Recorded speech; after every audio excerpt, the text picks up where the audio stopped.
Hi guys and welcome back to Keep Smiling Adventures, and well, today I've just come back off bikepacking the Isle of Wight. So in this video we are going to be doing the route overview, everything you sort of need to know about bikepacking on the Isle of Wight, especially if you want to take on this route. The route will be in the video description and you can find the GPX download and the Komoot route on there. But in this video, I am going to go over everything you need to know, the difficulty and my overall rating, including about wild camping, and the difficulty rating will be 1 being easy, 10 being super hard, and an overall rating, again, 1 being absolute rubbish, don't bother, and 10 being absolutely brilliant. So let's get into this route overview video.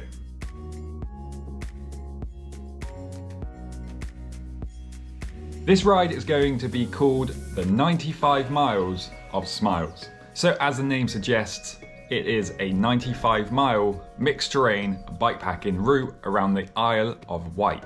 This route takes you all over the island: coastal cliff tops, rooty single track, bridleways, grassy fields and forest tracks. On this route, you will get to enjoy it all.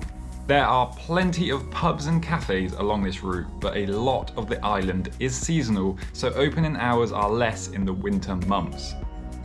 This route uses lots of different routes, so a GPS unit will be needed to make navigation easier. As this ride is on an island, getting to the start requires a ferry, either from Lymington, Portsmouth or Southampton. The ferry that I took from Lymington cost £26.80, so not cheap.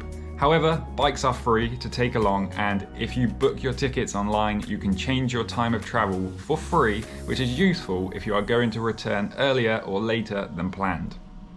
There is also a chain ferry on this route from Cowes. This ferry doesn't accept cash, only contactless payments, but no pre-booking is required. It costs £1. But make sure to check the timetable to make sure it is running. I will leave the link in the video description down below.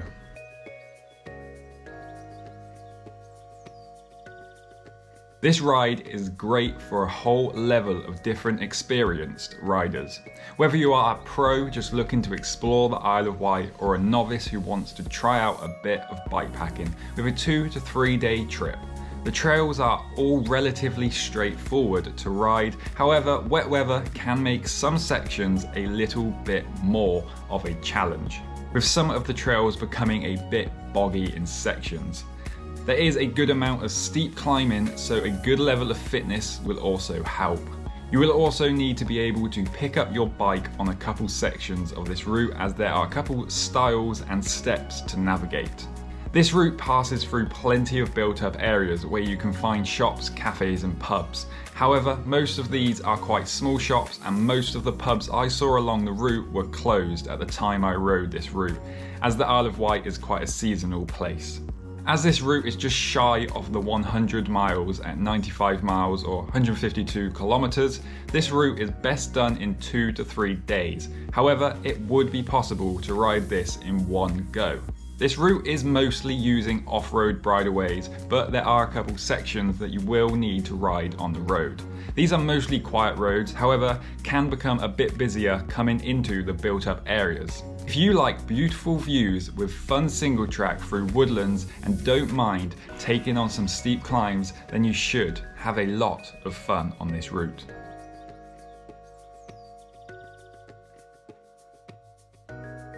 This route would suit any bike with 35mm tyres or bigger. In the winter months, however, I would personally prefer to be on some kind of mountain bike, whether that be a hardtail or full sus, as the trails do become a bit, well, slidey. But as long as you have good mountain bike gearing and are comfortable with your bike, a gravel bike will be great.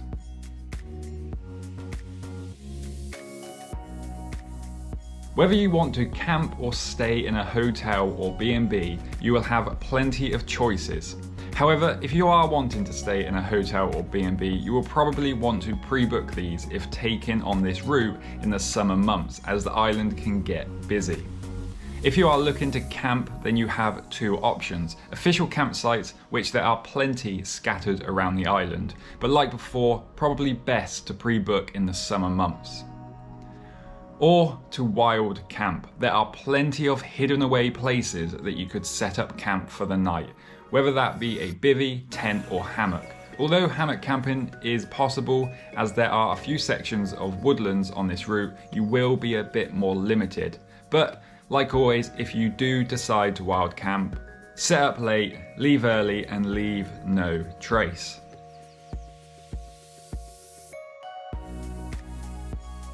Now, on the couple days that I did this route, I would have to give it a 10 on difficulty, just based on fighting into the wind. However, on a more normal day, without the wind and the storm, I would put this route at a 5 out of 10. It has its moments of hard sections, mostly some of the climbs, but it also has a lot of fun single track and beautiful views to make it all worth it. It's not flat out easy, but it's not overly hard.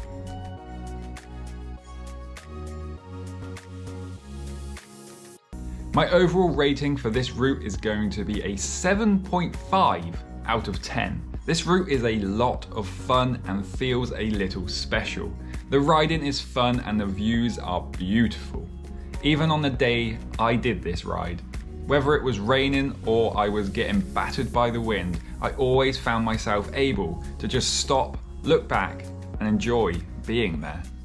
So there we have it guys, there is the route overview and everything you should need to know about bikepacking this route on the Isle of Wight. It was a great trip, if not a little brutal with the wind, but I'm sure if you go over there it won't be, well, I hope it won't be as windy for you, and you should have a great time there. It's a great place to ride and I had a lot of fun. Now I have adapted the route a little bit to remove some of them boggy sections, just because they were, well, boggy.